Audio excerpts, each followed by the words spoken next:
Alright, so this is the video for Tuesday, February the 9th for our ELA assignment. So we are just going to be doing a Google form with these little passages embedded inside of it, so we don't have like a separate slideshow with a long passage to read. These are just short little snippets, and of course what we are working on is standard RI 5.4, and that is working with academic and domain specific vocabulary. Remember I said specifically what we're trying to do here is figure out what words mean, and we're going to use context clues such as the sentence before, the sentence that it's in, the sentence that follows, to see if we can figure out what that word means. Also other tools like word parts, like if you notice bio in the word, we know that that's a word root that means life. So like biology is the study of life. So little tricks like that are helpful too. So we're going to pull from different tools to see if we can figure out what words mean. So what I'm going to do is I'm going to read aloud the short little text for each section, the questions, and all the way through. There's 10 of them here, 10 questions. All right, so let's start with a case for school uniforms. So this sounds like someone's going to be presenting why we should have school uniforms, since it's called a case for school uniforms. Why are so many people opposed to school uniforms? As a parent, I think they are great. So this is a parent writing this.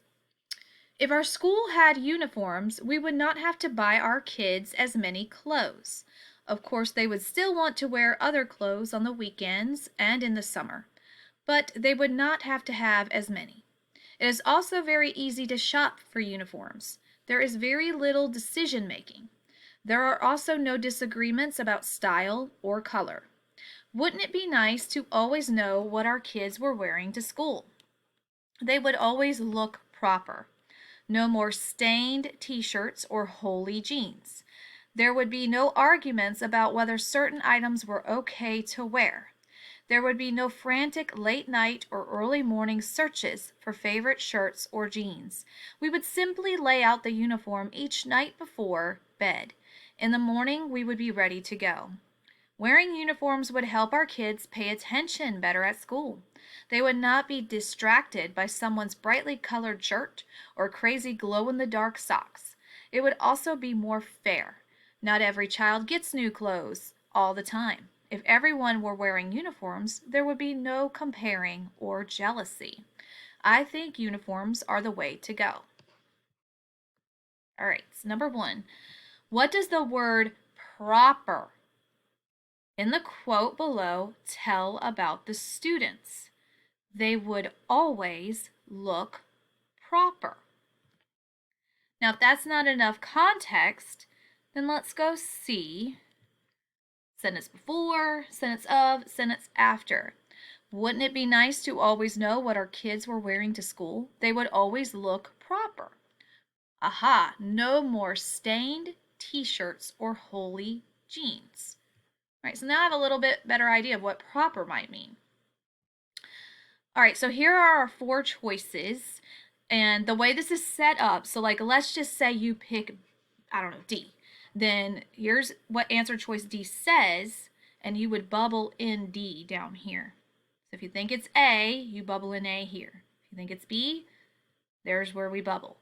If you think it's C, that's where we bubble. If you think it's D, that's where we bubble.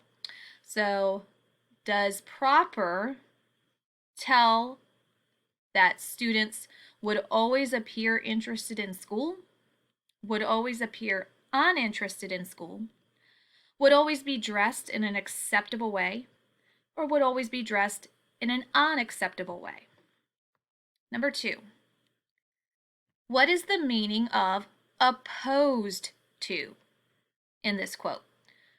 Why are so many people opposed to school uniforms? As a parent, I think they're great. Now, I think that that's enough context there, because we see how it's used in this sentence, and then we can see that this parent who was asking why people are opposed and then says where she stands on it. That should give us enough context for what opposed to means. But if you need more, or you want to look for more, you can continue reading on because it's very clear where she stands on the issue. All right, so does opposed to mean excited about, prepared for, accepting, or against? What is the meaning of frantic in the quote below? There would be no frantic late night or early morning searches for favorite shirts or jeans. Okay, frantic. Does that mean anxious late night or early morning searches? Careful late night or early morning searches? Furious late night or early morning searches? Or peaceful late night or early morning searches? So if that wasn't enough context, the sentence that it's in, let's see if we can find it. Okay, here it is. So the sentence before starts with, there would be no arguments about whether certain items were okay to wear. There would be no frantic late night or early morning searches for favorite shirts or jeans. We would simply lay out the uniform each night before bed, and in the morning we would be ready to go.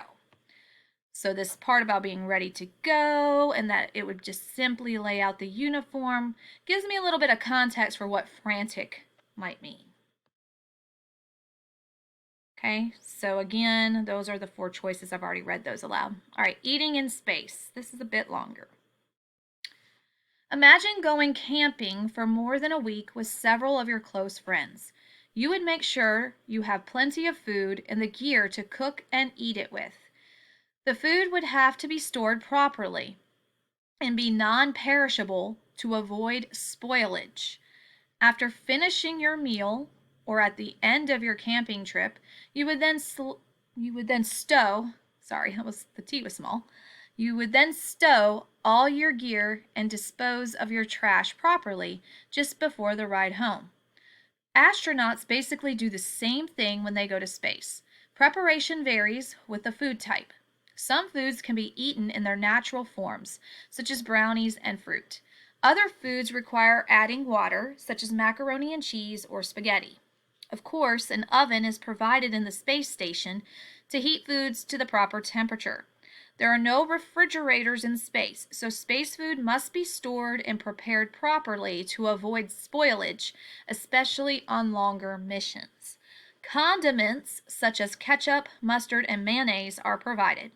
Salt and pepper are available, but only in liquid form. This is because astronauts can't sprinkle salt and pepper on their food in space. The salt and pepper would simply float away. There is a danger they could clog air vents, contaminate equipment, or get stuck in an astronaut's eyes, mouth, or nose. Astronauts eat 3 meals a day: breakfast, lunch, and dinner. Nutritionists ensure the food astronauts eat provides them with a balanced supply of vitamins and minerals. Calorie requirements differ for astronauts. For instance, a small woman would require only about 1,900 calories a day, while a large man would require about 3,200 calories. There are also many types of food an astronaut can choose from, such as fruits, nuts, peanut butter, chicken, beef, seafood, candy, brownies, etc. Drinks range from coffee, tea, orange juice, fruit punches, and lemonade. As on Earth, in space, food comes in food comes in disposable packages. Astronauts must throw their packages away when they are done eating. Some packaging actually prevents food from flying away. The food packaging is designed to be flexible and easier to use, as well as to maximize space when stowing or disposing food containers. Now, in class earlier this year, we read a very similar passage. So this is stuff that we have already heard about. All right, in paragraph 3, what is the meaning of the word contaminate? Well, let's go see how it is used. All right, where are we at? Here they go. All right, so let's start with the sentence before. The salt and pepper would simply float away. So the reason why the salt and pepper are liquid is because if we left them in their normal form, they would float away. There is a danger they could clog air vents, contaminate equipment, or get stuck in an astronaut's eyes, mouth, or nose.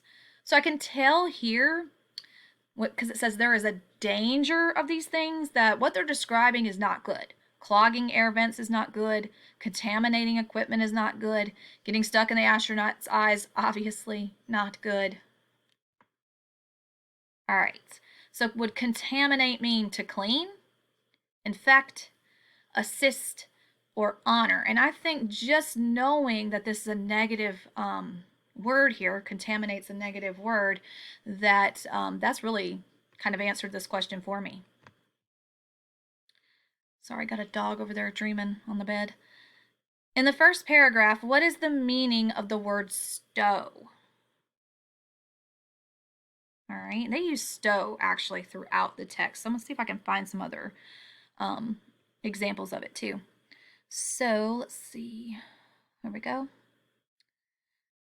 After finishing your meal or at the end of your camping trip, you would then stow all your gear and dispose of your trash properly just before the ride home. So whatever I'm doing to my gear is something that I'm doing right before I go home. The camping trip's over, I'm stowing my gear, I'm disposing my trash, now I'm going home.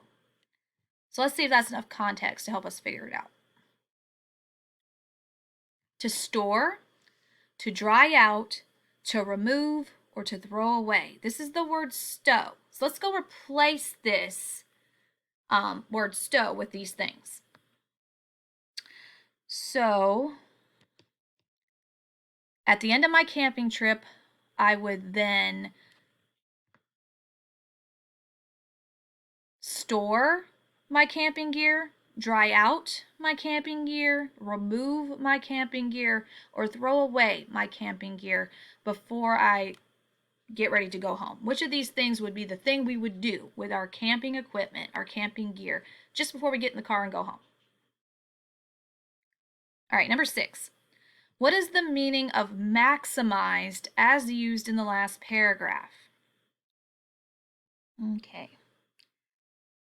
Here we go. The food packaging is designed to be flexible and easier to use, as well as to maximize space when stowing. Oh, there's that word stow again. So it's useful to know what stow means here. As well as to maximize space when stowing or disposing food containers. So does maximize mean to increase as much as possible, to destroy as much as possible, to store in a safe place, or to completely use up? So when I am stowing my food containers, would I want to increase the space, destroy the space, store in a safe place the space, or completely use up the space? When I'm putting my containers in there, do I want my containers where they are, if I'm maximizing space, to increase the space, destroy, store in a safe place, or completely use up? All right, chemicals and crops. Chemicals are necessary to make sure farmers produce enough food for everyone. The chemicals used can prevent unwanted insects, weeds, rodents, fungus, and other diseases from infecting the crop. These chemicals have obvious benefits, but we must also look at the risks. Chemicals and pesticides. So this is a subheading, right? So I expect for the following paragraphs under this subheading to talk about chemicals and pesticides. If you are under 16, child labor laws forbid you from handling certain classes and types of chemicals or pesticides. State laws may be even more stringent. Do you know that chemicals and pesticides used in agriculture can be hazardous? Pesticides can be dangerous if you are working in fields that have been treated or sprayed with them, or when handling and applying them. Pesticides can enter your body in many ways. Simple contact through skin and clothes is one of the main ways chemicals enter your body. Another way is through breathing mist, dust, fumes, or smoke containing pesticides and chemicals. You can even poison yourself if you don't wash your hands before eating. All right, number 7. Which word means the same as forbid in paragraph 2? Let's go see where forbid is. Okay. If you are under 16, child labor laws forbid you from handling certain classes and types of chemicals or pesticides. If you are let me say this right. If you are forbidden from doing something,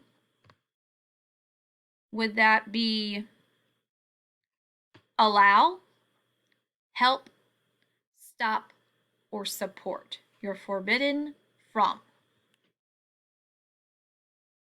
All right, number 8. Based on paragraph 3, what is the meaning of hazardous? All right, that's paragraph 3. Okay. Do you know the chemicals and pesticides used in agriculture can be hazardous? So right now that's not enough. I don't know if this is a good thing, a bad thing, what they mean by that. So let's keep reading and get a little bit more context. Pesticides can be dangerous. Okay. If you are working in fields, pesticides can enter your body. You can even poison yourself if you don't wash your hands before eating. So this poison myself, this dangerous here, this tells me that hazardous, that's not a good thing. Let's go see what options we have. Could we replace hazardous with the word dangerous, helpful, necessary, or serious? And now we're looking for the best answer here. Which of these does the best job of telling us the meaning of hazardous, especially knowing that we could poison ourselves if we don't wash our hands afterward? Number 9. Based on the context of the text, what is a pesticide? All right, let's go see. Well, chemicals and pesticides are listed together. And we also know that if you're under 16, laws forbid you from handling chemicals or pesticides. And we also know that chemicals and pesticides together, either one, are hazardous, which we talked about as being dangerous and even possibly poisonous. And these pesticides, they can enter our body in different ways. We can absorb them when we have contact with them, so they can get in that way. We can breathe them in. And if we don't wash our hands, just having them on our fingers and we eat and we swallow that food, that pesticide can be ingested as well. All right, so is a pesticide a type of food, a chemical, a rodent, or a weed? And to be even more specific, if you were wondering, we haven't gone over this word part yet, but when we see this side here, like we have homicide, or there's other sides that we could figure out exactly what a pesticide is, but we haven't gone over that word part yet. All right, number 10. In the first paragraph, what is the meaning of risks? Let's go see. All right, first paragraph. Chemicals are necessary to make sure farmers produce enough food for everyone. The chemicals can prevent unwanted insects, weeds, rodents, fungus, and other diseases from infecting the crop. These chemicals have obvious benefits, but we must also look at the risks. So risks and benefits don't mean the same thing. And I can tell that because it says these chemicals have obvious benefits. They have obvious good things about them.